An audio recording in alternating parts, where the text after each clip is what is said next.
You're watching News Mongolia on MNB World, and I'm your host, Jargalma Tushinjargal. Our top stories for today. Speakers of Mongolia and Kyrgyzstan hold official talks.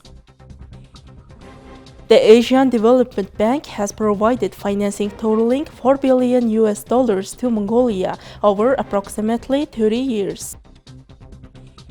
Students at the Mongolian National University of Medical Sciences are engaging in virtual medical environments as part of their studies. For the news, stay tuned.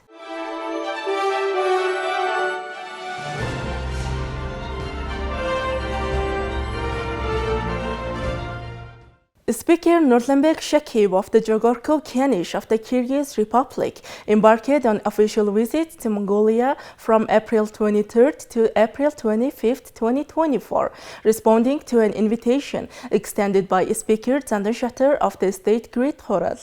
This visit marked a significant milestone in bilateral relations between the two Central Asian nations.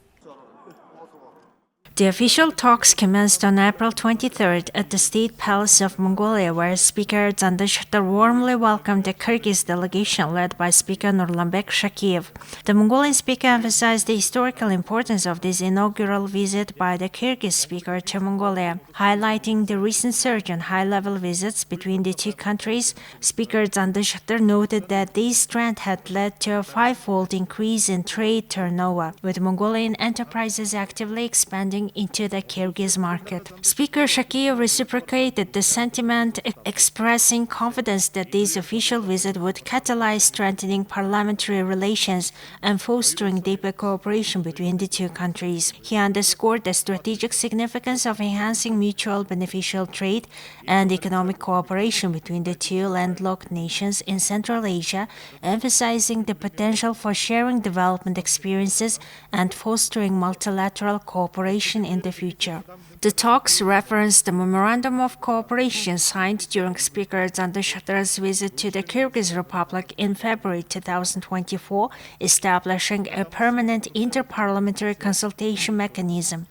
Both sides reiterated the importance of this memorandum in enhancing traditionally friendly relations and facilitating cooperation in sectors such as banking, insurance, and gold refining. Speaker Shakiv expressed his satisfaction with the progress made in establishing the regulation for the Commission on Cooperation between the state Great Horal of Mongolia and the Jogorko Kanish of the Kyrgyz Republic, noting its potential to serve as a vital tool for further developing a permanent interparliamentary mechanism. Further discussions centered on expanding cooperation in trade, economy, investment, energy, road transport, environment, and tourism between the two countries. Both leaders emphasized the pivotal role of reciprocal high-level visits in deepening bilateral relations and enhancing people-to-people ties. In closing, the Mongolian speaker extended his good wishes to the Kyrgyz speaker and the delegation for their good health and success. He also expressed his gratitude to Speaker Shakiv for participating in the second annual Transaltai Sustainability Dialogue, highlighting the commitment of both countries to addressing shared challenges and pursuing sustainable development in the region.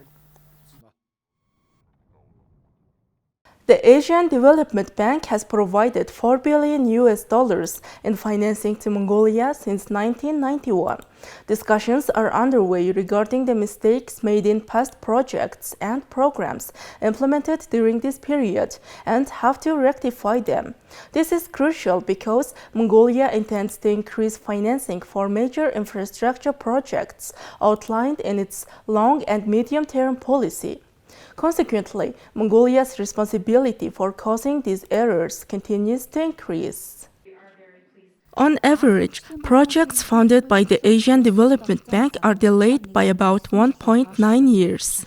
This delay is primarily attributed to governance instability and human resource challenges. For instance, we relocated a wind farm project after it had received approval from the Parliament of Mongolia. Regrettably, Mongolia faces a challenge where there is a tendency to alter the project model mid-implementation. New individuals introduce new ideas, leading to extensive changes. This underscores the importance of vigilance since such alterations result in a significant time loss. Public utility engineers and technicians, once trained, often transition to roles in mining and other industries. Consequently, our infrastructure projects face understaffing, creating a shortage of personnel for operational and maintenance tasks. This shortage poses a risk of malfunctioning of treatment plants and other facilities in the future. The State Secretary serves as the head of the Project Management Committee, while the Project Director leads the department. However, due to the inherent instability within the civil service, there are frequent changes in directors and project units. Consequently, by the time a project is completed, its original purpose is often forgotten. As of today, the Asian Development Bank is providing financing for 31 loan assistance projects totaling $1.7 billion and 44 technical assistance projects worth $41 million. So in ADB terms, Mongolia is classified as a Category B country, which means they're eligible for a blend of concessional and ordinary capital resources. And so what we try to do is prioritize the use of concessional resources for projects that have high economic value, such as education and health, but may not realize financial returns, whereas we focused the ordinary capital resources on projects that can be repaid from project proceeds. In terms of going forward, obviously, as Mongolia continues to become a wealthier country, the availability of concessional resources may decrease, but we don't see that happening in the near future. And the other thing that ADB is working hard to do is to bring grant co-financing to our projects, especially for projects that have strong climate considerations, given Mongolia's vulnerability to climate change. As part of the new recovery policy, the Parliament of Mongolia has approved approximately 110 projects. These foreign loans are intended to be utilized primarily for long-term development, focusing on robust infrastructure projects that promise tangible economic returns over the next 10 to 20 years. Mongolia became a member of the Asian Development Bank in 1991. Over the past 33 years, a total of $4 billion has been invested in implementing projects across various sectors, such as social, economic, educational, and infrastructure development. Additionally, the Asian Development Bank extended a grant of $2.8 million to assist with the drought crisis that occurred in Mongolia last winter. Universities in science and technology fields make significant contributions to science industry. For instance, the Mongolian National University of Medical Sciences has implemented an advanced medical system within the university. Last year marked the first instance of using robotic surgery along with performing knee joint replacement surgery. Researchers stress the importance of acknowledging the research conducted by these leading-edge universities and integrating it into various fields. This virtual device provides nursing students at the Mongolian National University of Medical Sciences with a lifelike experience akin to working in a genuine hospital setting. It encompasses 7 key lessons covering topics such as heart attacks, pneumonia, and the prenatal and postnatal periods, all presented in a virtual environment that simulates interactions with actual patients. This course was integrated into the curriculum 1 year ago. We provide students with bedside practice in a virtual environment, which offers numerous advantages. Given that there isn't a legal framework allowing students direct access to hospital environments for patient care, we opt to train students first in a simulated setting. This approach ensures that students are adequately prepared before transitioning to practical hospital training, facilitating their ability to work effectively. шууд эмнэлгийн орчинд очиод хүнтэй одоо The university hospital is at the forefront of adopting cutting-edge technology and integrating research and healthcare services. Last year, the Mongolian National University of Medical Sciences allocated 7.2% of its total budget to research. We aim to raise this percentage to 20% in the future. The National University of Mongolia has established and expanded 40 research laboratories over the past decade. Additionally, scientists affiliated with the university have authored and published over 1,000 articles in international journals over the last 5 years.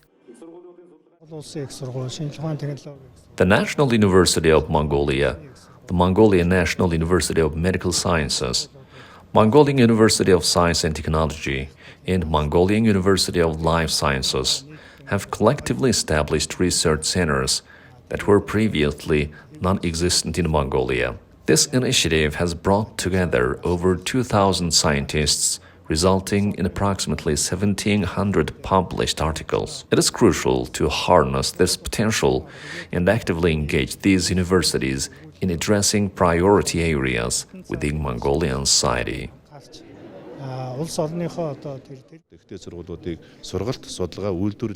We can achieve significant results by promptly organizing the regionalizing of universities, establishing integrated training, research, and industrial complexes.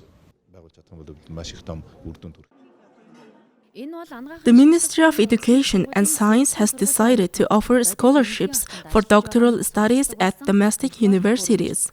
As a result, the first batch of 16 students has been awarded these scholarships. This initiative aims to broaden the research scope of universities and foster a culture of industry engagement.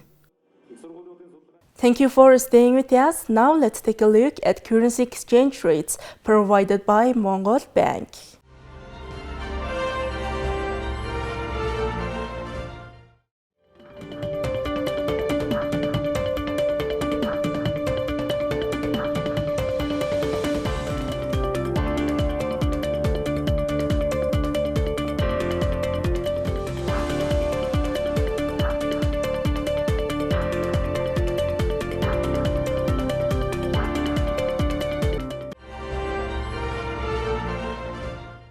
Next, our program will turn our attention to foreign news, partnered with international news agencies. A cluster of earthquakes struck Taiwan early Tuesday, the strongest having a magnitude of 6.9 according to the U.S. Geological Survey. CCTV captures buildings collapsing in Taiwan earthquakes. There were no reports of casualties in the quakes, although there was further damage to two multi-story buildings that had been evacuated following a magnitude 7.4 quake that hit the island earlier this month, killing 13 people and injuring over 1,000. That earthquake was centered along the coast of the rural and mountainous Hualien County. The full hotel in downtown Hualien partially collapsed during the quakes and was left leaning at a severe angle. However, it had been undergoing renovations and was unoccupied at the time. The nearby Tona Shuai building was also empty, having been marked for demolition after being heavily damaged in the April 3rd quake. It was the strongest earthquake in the past 25 years in Taiwan and was followed by hundreds of aftershocks. The quakes on Tuesday are considered the latest of those. Well, that's all for today. Thank you for staying with us. We will see you at Friday with more news and updates. Goodbye.